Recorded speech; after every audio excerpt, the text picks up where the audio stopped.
Hello students, good morning. आज हम पढ़ रहे हैं Karl Pearson's skewness in continuous series. अर्थात हमारा बीकॉम पार्ट फर्स्ट में जो पेपर है व्यावसायिक सांख्यिकी, उसमें मेन टॉपिक है हमारा मेजरमेंट्स ऑफ स्क्यूनेस। और उसमें कार्ल पियर्सन का स्क्यूनेस हम आज अखंडित श्रेणी में पढ़ना चाह रहे हैं। मेरे पिछले 2 लेक्चर में आपको मैंने मेजरमेंट्स ऑफ स्क्यूनेस पढ़ाया था।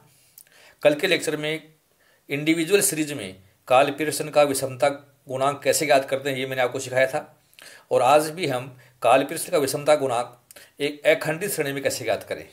विद्यार्थी ध्यान रखिए, अखंडित श्रेणी के जो नियम हैं सेम वो कि वो नियम खंडित श्रेणी के हैं। अखंडित श्रेणी में हम जब मिड वैल्यू निकाल लेंगे तो वो हमारी खंडित श्रेणी की तरह बदल जाती है। तो दोनों के नियम लगभग समान है, दोनों की गणनाएं एक जैसी हैं। आपको कार्ल पियर्सन का विषमता गुणांक निकालना है। तो एक क्वेश्चन के द्वारा हम इसको समझेंगे कि किस प्रकार से हम कार्ल पियर्सन का विषमता गुणांक ज्ञात करें। मैं एक क्वेश्चन ले रहा हूँ, calculate Karl Pearson's coefficient of skewness and coefficient of variation from the following data. हमें कार्ल पियर्सन का विषमता गुणांक भी ज्ञात करना है और पिछले चैप्टर में हमने पढ़ा था कोफिशिएंट ऑफ वेरिएशन अर्थात विचरण गुणांक भी आपको ज्ञात करना है। सीरीज हमें दे रखी है एज अंडर इन ईयर्स, अर्थात आयु दे रखी है अपने को 10 वर्ष से कम, 20 वर्ष से कम, 30 वर्ष से कम, 40 वर्ष से कम, 50 वर्ष से कम, 60 वर्ष से कम, 70 वर्ष से कम और 80 वर्ष से कम, अर्थात एज लेस देन ईयर्स में दे रखी है।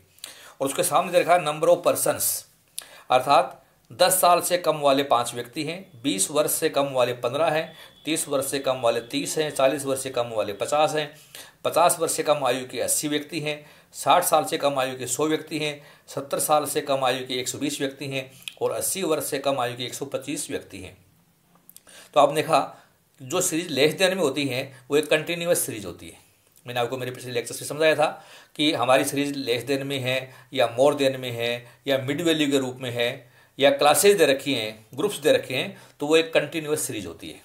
तो इस कंटिन्यूअस सीरीज में हमें स्क्यूनेस ज्ञात करनी है। और स्क्यूनेस ज्ञात करने के लिए मैंने आपको बताया था कि हमें कुछ भी नहीं कहा तो कार्ल पियर्सन का माप निकालते हैं। और इस क्वेश्चन में हमें कह रखा है स्पष्ट रूप से कि कार्ल पियर्सन का विषमता गुणांक ज्ञात करना है। तो डियर स्टूडेंट्स, हमें समांतर माध्य ज्ञात करना है अर्थात एक्स बार ज्ञात करना होगा।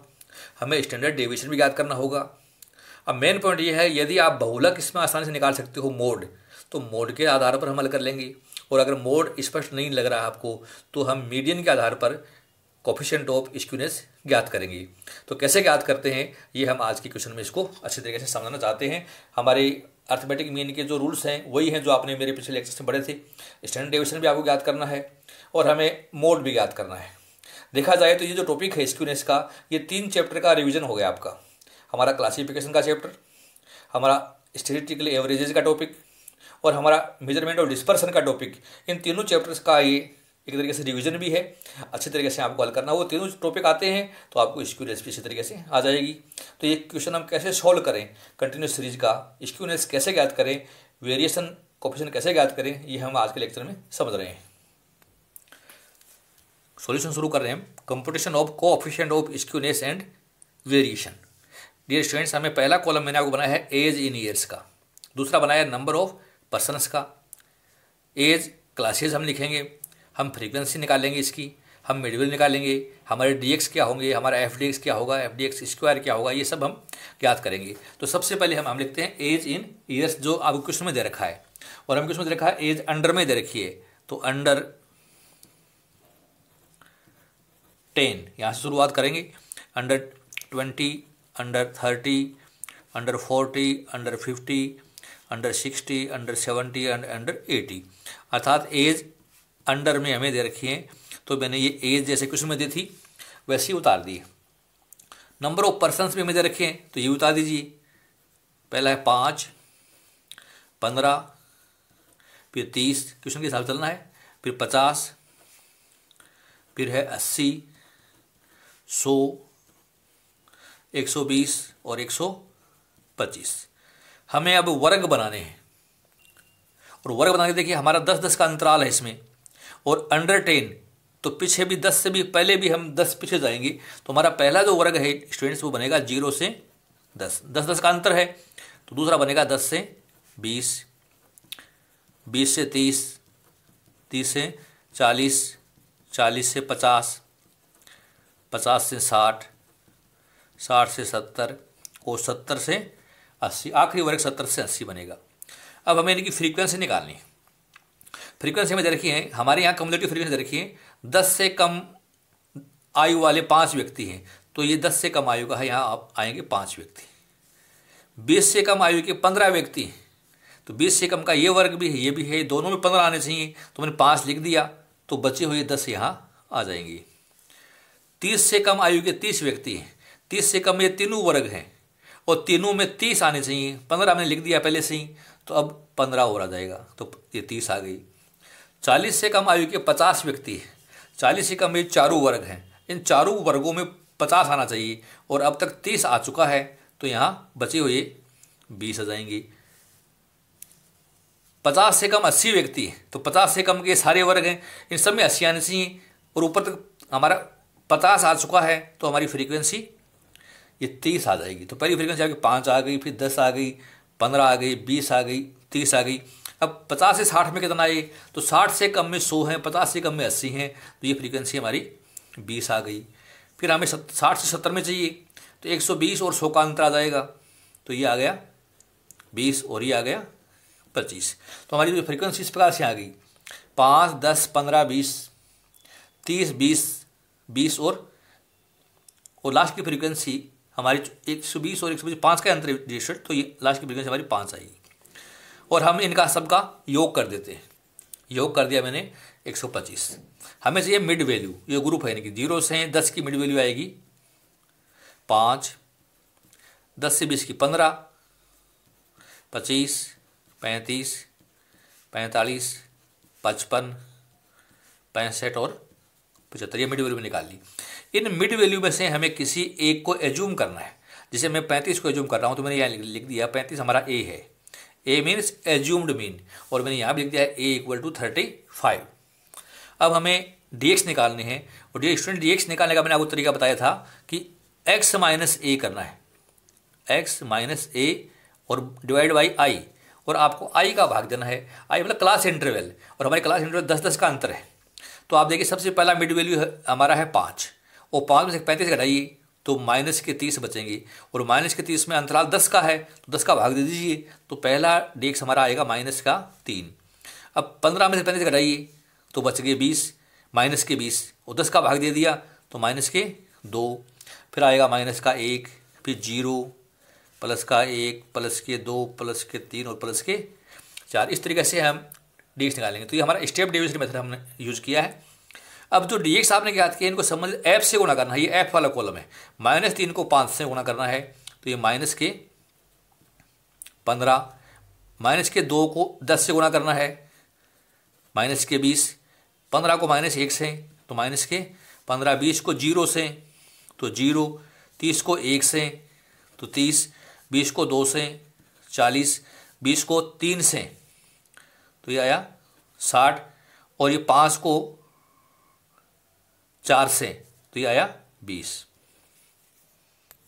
हमें इसका योग करना है, sigma F D x equal to, योग करिए 15, 15, 50 तो माइनस के हैं और प्लस के हैं 150, तो 150 में से गए माइनस के 50, तो ये बच गया, प्लस का बच गया 100, तो ये हमारा एफ डी एक्स आ गया। अब हम निकालते हैं एफ डी एक्स का स्क्वायर, अर्थात एफ डी एक्स को पुनः डी एक्स से गुणा करना, आपस में गुणा करना है इनको। माइनस के 15 को माइनस के 3 से तो ये प्लस का हो जाएगा, प्लस का हो गया 45, 20 को 2 से गुणा किया 40, 15 को 1 से गुणा किया 15, ये माइनस माइनस से प्लस हो जाएंगी, ये 0, 30 को 1 से गुणा किया 30, 40 को 2 से गुणा किया 80, 60 को 3 से 180, 20 को 4 से 80, और हमें ये योग करना है। योग किया हमने इसका, तो ये योग आता है 470। तो मैंने एक कैलकुलेशन आपके सामने रख दिए सारे। अब हमें क्या काम करना है स्टूडेंट्स, हमें देखना है हमारे सवाल की फ्रीक्वेंसी, ध्यान दीजिए आप, फ्रीक्वेंसी हमारी बढ़ रही है, फिर हाईएस्ट हो गई और फिर घट रही हैं, निम्न हो रही हैं, तो हम निरीक्षण के द्वारा बहुलक की गणना कर सकते हैं। तो बहुलक क्या होगा, तो अब लिख रहा हूं मैं, by inspection bye inspection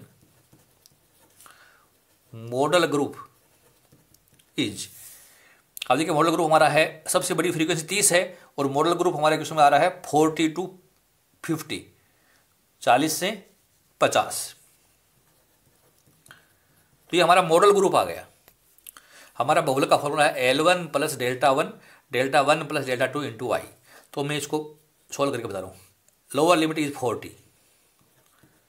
delta one होता है बहुलक वर्ग की आवर्ती और उसके पहले वाले वर्ग में आवर्ती में अंतर। तो 40 से 50 की फ्रीक्वेंसी 30 और उसके पहले वाले की 20, अंतर है 10 का, तो डेल्टा वन हमारा 10। डेल्टा टू बहुलक वर्ग की आवर्ती और आगे वाली आवर्ती में अंतर, हमें इनमें नॉन नेगेटिव साइन लेना है। 30 में से 20 गया तो ये भी है 10, तो ये भी 10 आया और क्लास इंटरवल भी हमारा 10 का है। तो Z equal to 40 plus 10 divide by 20 into 10। तो ये बहुलक आ गए स्टूडेंट्स। आप देख रहे हैं कि 0 से 0 हमारा कट गया, 10 में 2 का भाग दिया तो ये 5 आ गया। तो Z इक्वल टू 45। हमने जो गणनाएं की हैं उसके आधार पर हम निकालते हैं समांतर माध्य x बार। फॉर्मूला है a plus sigma F D X upon N into I. तो स्टूडेंट हमने a माना है 35, सिग्मा एफ डी एक्स हमारा है 100, n है हमारे क्वेश्चन में 125 और i है हमारा 10। तो हम ये सॉल्व करते हैं। 35 प्लस 100 को 10 से गुना कर दिया हमने, तो ये हो गया 1000 और 1000 में भाग देना है 125 का, तो ये आया 35 प्लस 8 बराबर 43। तो x बार हो गया 43। तो दो माप हमने निकाल लिए। हमें निकालना स्टैंडर्ड डेविएशन, शॉर्टकट मेथड की गणना है हमारी। Standard deviation equal to sigma F D x square upon n minus sigma F D x बटे एन का होल स्क्वायर और वर्गमूल का चिन्ह है और बाहर गुना करना है इंटू आई से। तो मैं वैल्यू पुट कर रहा हूँ। Standard deviation equal to sigma F D x square है 470, एन है हमारा 125, सिग्मा एफ डी एक्स है स्टूडेंट 100, ये है 125, स्क्वायर कर दिया हमने, अंडर रूट का चिन्ह लगा दिया और आई हमारा है 10। तो स्टैंडर्ड डेविएशन इक्वल टू हमें ये सॉल्व करना है। 470 में भाग दिया 125 का, तो ये संख्या है 3.76 माइनस 100 में भाग दिया 25 का, और जो संख्या आती है उस संख्या को आप उसी से गुना करिए। तो 0.08 और इसको गुना किया हमने तो हमारी संख्या आ गई 64। तो ये संख्या आ गई बाहर है इंटू 10। अब हमें इसको सॉल्व करना है। तो स्टैंडर्ड डेविएशन इक्वल टू 3.12 का रूट इंटू 10। तो स्टैंडर्ड डेविएशन इक्वल टू 3.12 का मैंने रूट किया तो ये आता है 1.766, 1.766 इंटू 10।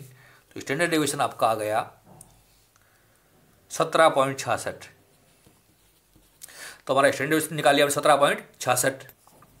कोएफिशिएंट ऑफ स्क्यूनेस का फॉर्मूला है, जे बोलते हैं इसको, x bar minus Z upon standard deviation. तो वैल्यू पुट कर रहा हूं मैं। x बार हमारे क्वेश्चन में हमने याद किया था 43, जेड बहुलक है हमारा 45 और स्टैंडर्ड डेविएशन हमने याद किया है 17.66। तो इसको सोल्व करें तो 43 में से गए 45, तो ये माइनस के 2 आए और माइनस के 2 में भाग दे 17.66 का, तो हमारा स्क्यूनेस आया माइनस का 0.113। तो 0.113 हमारा स्क्यूनेस कोएफिशिएंट आ गया। अब हमें ज्ञात करना है कोएफिशिएंट ऑफ वेरिएशन, और ये आपने पिछले चैप्टर में पढ़ा था डिस्पर्सन में, standard deviation divide by x bar into 100। तो स्टैंडर्ड डेविएशन हमारा है 17.66, x बार हमारा 43 और इंटू 100 कर दीजिए। तो हमारा जो कोएफिशिएंट है जिसको CV बोलते हैं, CV इक्वल टू 17.66 बटे 43 और इंटू हमने 100 किया तो 41.7%, ये परसेंटेज में होता है।